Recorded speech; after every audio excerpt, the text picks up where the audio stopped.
حال ہی میں 7 ستمبر کو ایک خون آلود چاند یعنی بلڈ مون کا حیرت انگیز نظارہ دنیا نے دیکھا، اور اب اس کے فوراً بعد 21 اور 22 ستمبر کی درمیانی رات سورج گرہن ہونے جا رہا ہے۔ اور یہ سوال ذہن میں ضرور آتا ہے، کیا یہ سب قیامت کی نشانیوں میں سے ہے یا محض ایک فلکیاتی نظام کا حصہ ہے؟ کائنات کے یہ مظاہر ہمیں ہمیشہ اس بات کی یقین دہانی کراتے ہیں کہ اللہ تعالیٰ نے سورج، چاند اور ستاروں کو محض روشنی اور زینت کے لیے نہیں بنایا، بلکہ یہ سب اس کی قدرت کی نشانیاں ہیں۔ پاکستان کے وقت کے قریب یہ سورج گرہن 21 ستمبر کی رات 10:29 پر شروع ہوگا اور 22 ستمبر کی رات 12:41 پر اختتام پذیر ہوگا۔ اس طرح یہ مجموعی طور پر 4 گھنٹے 24 منٹ کا دورانیہ ہوگا۔ اگرچہ پاکستان میں یہ رات کے اندھیرے میں ہوگا اور سورج نظر نہیں آئے گا، مگر گرہن کا اثر صرف اس خطے تک محدود نہیں رہتا جہاں یہ دکھائی دے، بلکہ اس کے اثرات پوری دنیا میں محسوس کیے جاتے ہیں۔ بالکل اسی طرح جب سمندری لہریں چاند کے آربٹ سے متاثر ہوتی ہیں، یا جیسے کسی ایسی جگہ پیدا ہونے والی ویوز پوری دنیا تک پہنچ جاتی ہیں۔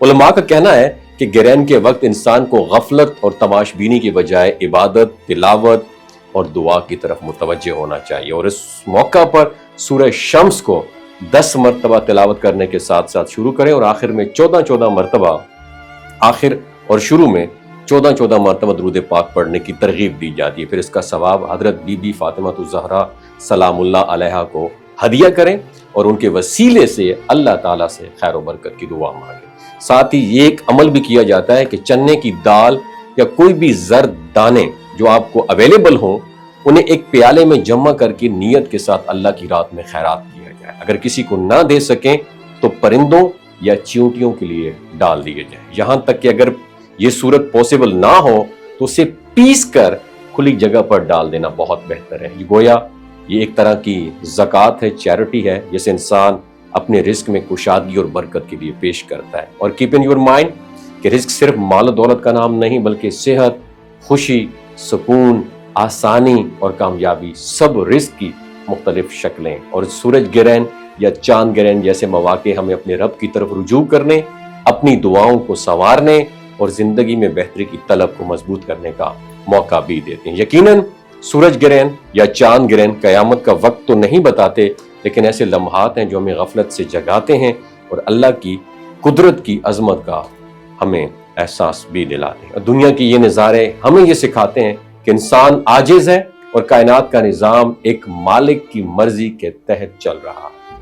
آپ کی کیا رائے ہے؟ نیچے کامنٹ سیکشن میں اپنی رائے سے ضرور آگاہ کیجیے گا۔ اپنا بہت خیال رکھیے گا۔ اللہ حافظ۔ یہ جو گلگت بلتستان کے لوگ ہوتے ہیں نا، ان کی ایوریج عمر 90 سال سے بھی زیادہ ہوتی ہے۔ You know why? کیونکہ یہ لوگ شلجیت استعمال کرتے ہیں۔ شلجیت کے اندر 85 منرلز ہوتے ہیں۔ اگر آپ چیزوں کو جلدی بھول جاتے ہیں، مردانہ کمزوری محسوس کرتے ہیں، اولاد جیسی نعمت سے محروم ہیں، اور آپ سپرم کاؤنٹ آپ کے کم ہیں، ٹیسٹوسٹیرون ہارمون امبیلنس ہے، آپ سدا بہار جوان نظر آنا چاہتے ہیں، خون کی کمی کو دور کرنا چاہتے ہیں، ہڈیوں جوڑوں کے دردوں سے نجات حاصل کرنا چاہتے ہیں، موٹاپا کم کرنا چاہتے ہیں، تو ڈاکٹر اسد محمود کی پیور اینڈ نیچرل شلجیت ضرور استعمال کریں۔ ایک بات آپ نے دماغ کی کھڑکیوں کو کھول کے آپ نے سننی ہے، ہمیشہ آرگینک اور قدرتی چیزوں کا استعمال کریں۔ کیمیکل والے فوڈ سپلیمنٹ خدارہ استعمال نہیں کرنے۔ اگر آپ ڈاکٹر اسد محمود کی پیور اینڈ نیچرل شلجیت کو آرڈر کرنا چاہتے ہیں، نیچے دیے گئے نمبر پر واٹس ایپ کریں۔ 3 باتوں کا خیال رکھنا ہے: ہائی بلڈ پریشر میں مبتلا افراد، خواتین جو پریگننٹ ہیں، اور 15 سے 20 سال کی جو نوجوان نسل ہے جو غیر شادی شدہ ہیں، اپنے سیکشول پاور کو بوسٹ کرنے کے لیے استعمال کرنا چاہتے ہیں تو ڈاکٹر کی ایڈوائس کے بغیر استعمال نہ کریں۔ باقی سارے لوگ بے دھڑک گرمی اور سردیوں میں استعمال کر سکتے ہیں۔ اپنا بہت خیال رکھیے گا۔ اللہ حافظ۔